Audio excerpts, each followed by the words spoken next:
ये लफंगा लड़का यहाँ क्या कर रहा है?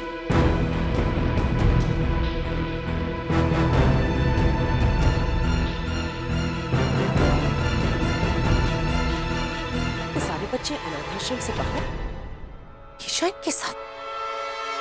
बच्चों को तुम्हें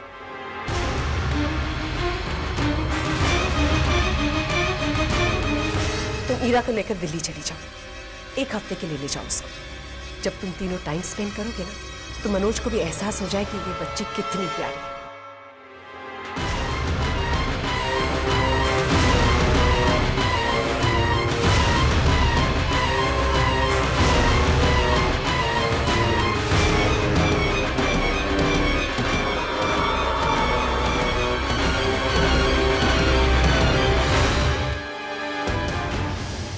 तुम सब यहाँ क्या कर रहे हो? और ईशा, तुम इनके साथ क्या हो रहा है? दादी, हम लोग रेलवे स्टेशन गए थे। Railway station? क्यों? मुझे सब कुछ अब भी बताओ समर्थ। मुझे लगता है आपको ये सवाल मॉम से पूछना चाहिए।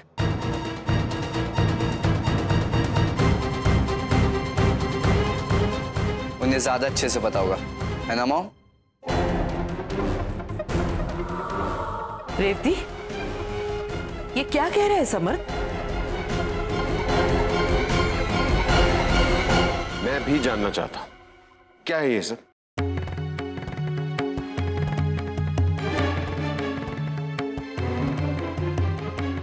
बोलो रेवती, क्या जवाब है तुम्हारे पास?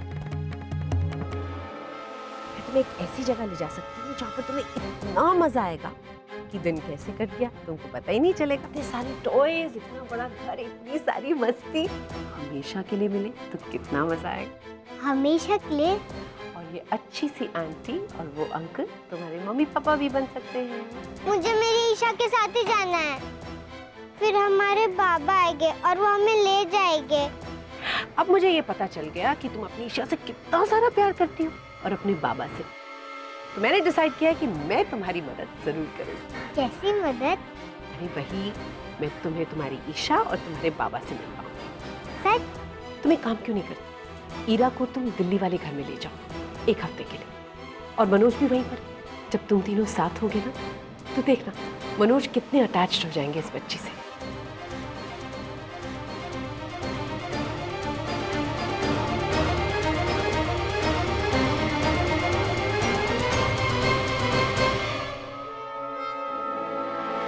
इतने झूठ बोले तुमने मुझसे, इंद्रानी से, इस छोटी ईरा से, और ईरा को गोद देने की बात वो भी तुमने छुपाई मुझसे। ऐसे ही किसी को बिना बताए उसे दिल्ली भेजने का फैसला किया।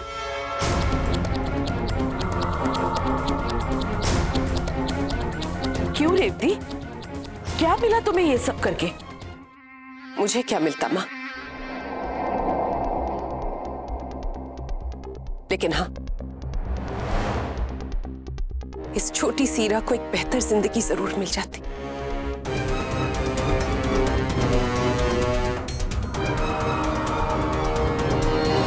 माना कि मेरा रास्ता गलत था माँ,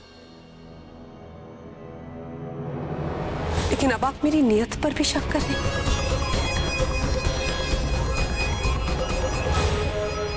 ईरा यहां रहकर क्या सीखेगी माँ? क्या संस्कार पाएगी? वो यहां रहकर अपने सपनों को साकार नहीं कर पाएगी माँ।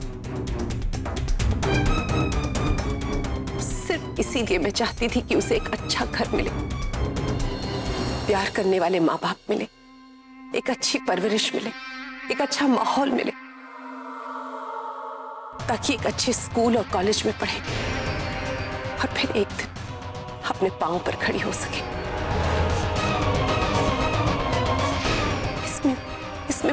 क्या गलत किया माँ? माँ, मैं मानती हूँ कि दो बहनों को एक दूसरे से अलग करना बिल्कुल गलत है, लेकिन 8-10 साल बाद जब इन दोनों की शादी होगी तो ये अलग हो ही जाएंगी ना।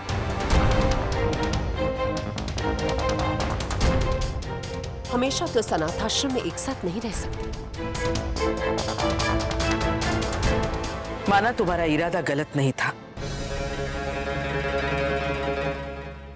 पर मुझसे ईशा से झूठ बोलना, ये तो इंद्रानी तुम्हारी सहेली थी इसलिए बात बिगड़ी नहीं। कोई और अनाथ आश्रम के खिलाफ शिकायत कर देता तो?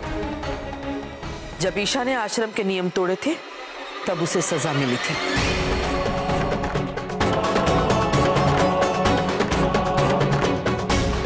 तुमने भी तो नियम तोड़े, अब तुम्हें मैं। माँ, मैंने गलती की है और मुझे इस गलती की सजा भुगतनी होगी। जैसे ईशा को ईरा से दूर किया था,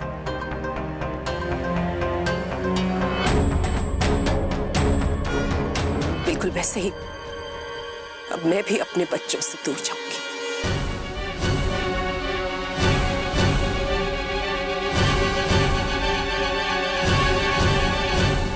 मैं अनाथ आश्रम में रहूंगी ताकि ये बच्चे मुझे और मैं इन्हें बेहतर समझ सके।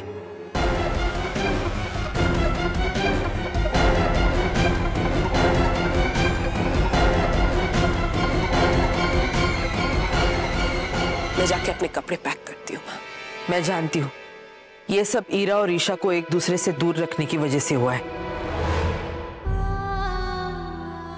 और तुम दोनों ने जो सहा है वो किसी सजा से कम नहीं है। ईशा, आज से तुम वापस जा सकती हो।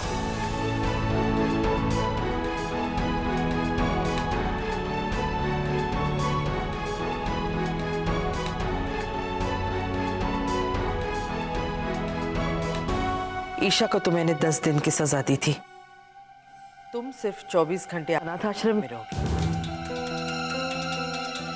क्योंकि तुम्हारे परिवार को भी तुम्हारी जरूरत है। आशा करती हूँ ये 24 घंटे तुम्हें अपनी गलती का एहसास दिलाने के लिए काफी होंगे। जी माँ, जैसे आपकी मर्जी माँ।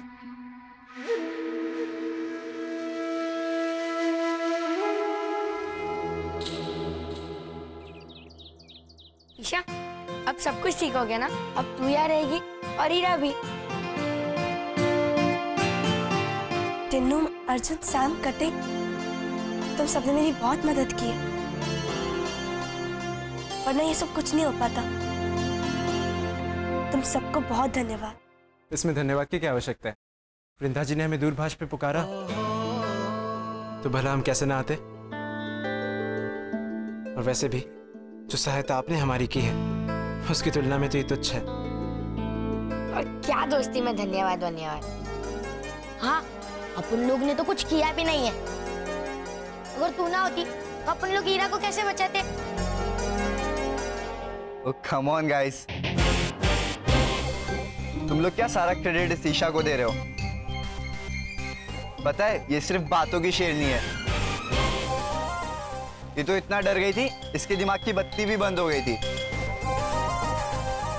वो तो मैंने बोला तो इंद्रानी आंटी को फोन किया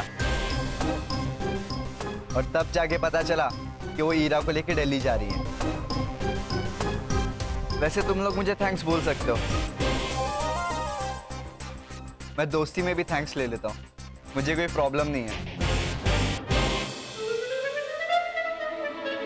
सैम तो मेरी ईशा, सैम को थैंक यू कहो ना।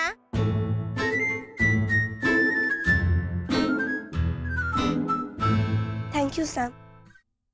और कुछ बोलना है तुम्हारी तारीफ में? हाँ हाँ, और कहो। मेरे जैसा कोई नहीं है, मैं जो बोलता हूँ वो करके दिखाता हूँ, और सैम के लिए कुछ भी नामुमकिन नहीं है, कुछ भी नहीं। अच्छा, कुछ भी नामुमकिन नहीं है। कुछ भी नहीं। ठीक है, एक छोटा सा काम है, कर सकते हो? बिल्कुल मुश्किल नहीं है, मैं पहले करके बताऊंगी, फिर तुम करना। तुम करके बताओगी? जब एक लड़की कर सकती है तो मैं उसे 10 बार कर सकता हूँ। ठीक है, तो कहो। चंदू के चाचा ने चंदू की चाची को चांदनी रात में चांदनी चौक में चांदी की चमची से चटनी चटाई। क्या? अब ये क्या है? अरे बहुत आसान है, तुम तो कुछ भी कर सकते हो ना। तो बोलो, चंदू के चाचा ने चंदू की चाची को चांदनी रात में चांदनी चौक पे चांदी की चम्मच से चटनी चटाई। हाँ, रुको, बोलता हूँ। चंदू का चम्मच नहीं, चाची चाचा को चंदू के पास ले गई। क्या? 1 मिनट, बोलता हूँ मैं। चम्मच, चंदू की चम्मच खा गई चाची। नहीं, चम्मच, चंदू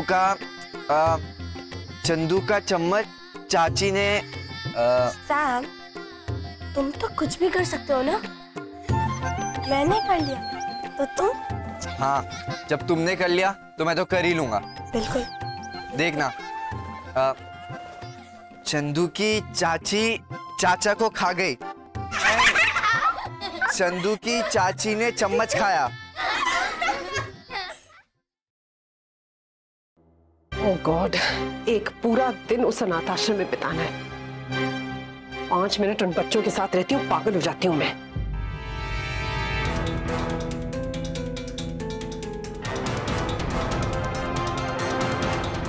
मैं जानता था कि बाहर तुमने कहा कि तुमसे गलती हुई है, वो एक दिखावा था।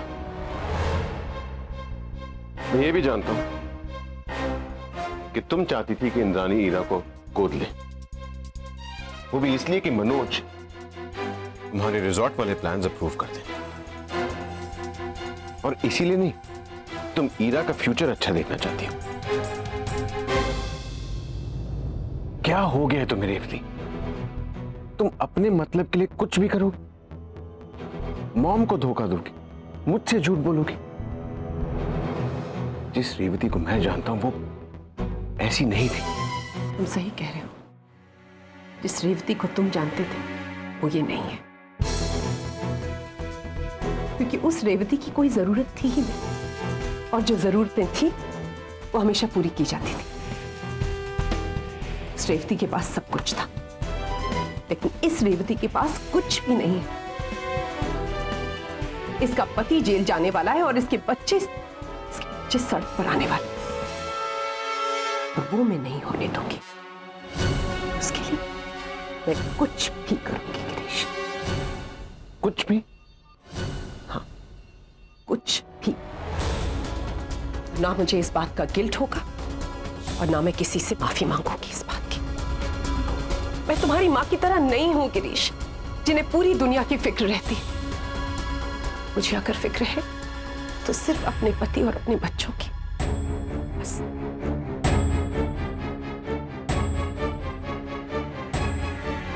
तुम कहती हो कि तुम्हें अपने बच्चों की चिंता है, लेकिन उनके सामने गलत काम कर रही हो। तुम्हें क्या लगता है उन पर कोई असर नहीं हो रहा? तुम कहती हो कि तुम नहीं चाहती कि मैं जेल जाऊं, लेकिन वो हर गलत काम कर रही हो जिसकी वजह से हम जेल जा सकते हैं। I'm sorry, मैं इस रेवती का साथ नहीं दे सकता, क्योंकि अब हमारी सोच अलग हो गई। मैं कुछ दिनों के लिए जा रहा हूं। मुझे वक्त चाहिए ये सोचने के लिए कि आगे क्या करना है।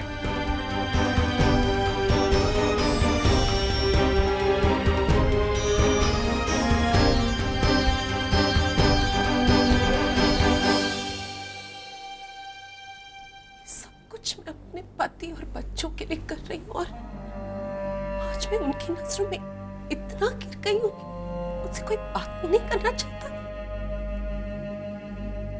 और ये सब कुछ उस ईशा की वजह से। परिवार के सामने उसने मुझे बेइज्जत किया। अब देखना मैं दुनिया के सामने तुम्हारा क्या हर्ष करती हूँ। चंदू के चाचा ने चाची को चम्मच चाट के दिया। नहीं, चंदू का चम्मच। अरे यार, अब ये चंदू कौन है? तू हंस रही है मुझ पे? मैं कब हंसी? और इसमें हंसने के लिए है क्या? तो मुझे हंसी की आवाज कहां से आ रही है? वो हंस रही है।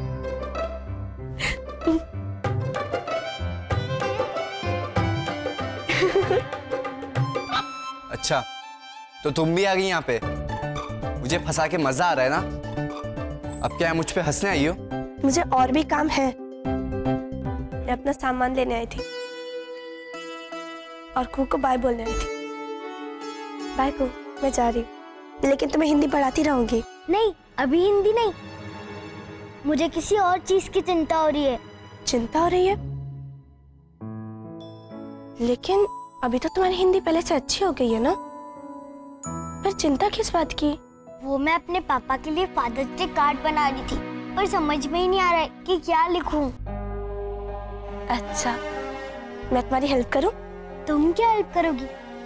तुम्हें क्या पता पापा के बारे में? और तुम्हारे तो पापा है ही नहीं।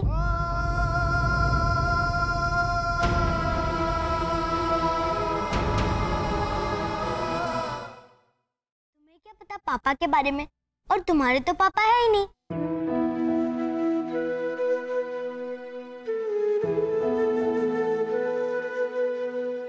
नहीं, मेरे पापा हैं। मैं उन्हें बाबा बुलाती हूँ, और तुम्हें जो हेल्प चाहिए मैं वो कर सकती हूँ। मैं जानती हूँ आज के दिन पापा के लिए, मेरा मतलब है पापा के लिए क्या लिखना चाहिए। मैं तुम्हें बताती हूँ, तुम लिखो, ठीक है? हाँ ठीक है। हर बच्चे के लिए उसके पापा दुनिया के सबसे अच्छे, ताकतवर और बहादुर इंसान होते हैं। वो हमें सब कुछ देते हैं, जब हमें हंसाते भी है, और जब हम रोते तो हमें चुप भी कराते हैं। जब हम डर जाते हमें अपनी बाहों में लेकर सारा डर भगा देते हैं। हर बच्चे के लिए पिता वो है जो दुनिया की छोटी छोटी चीजों में भी बड़ी बड़ी खुशियां ढूंढना सिखाते हैं।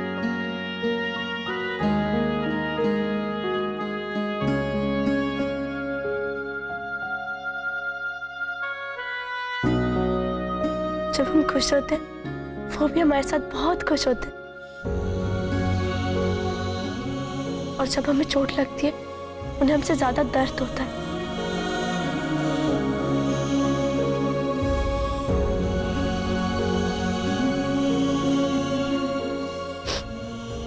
और पिता वो है जो हमें जीवन भी देते हैं और जीना भी सिखाते हैं।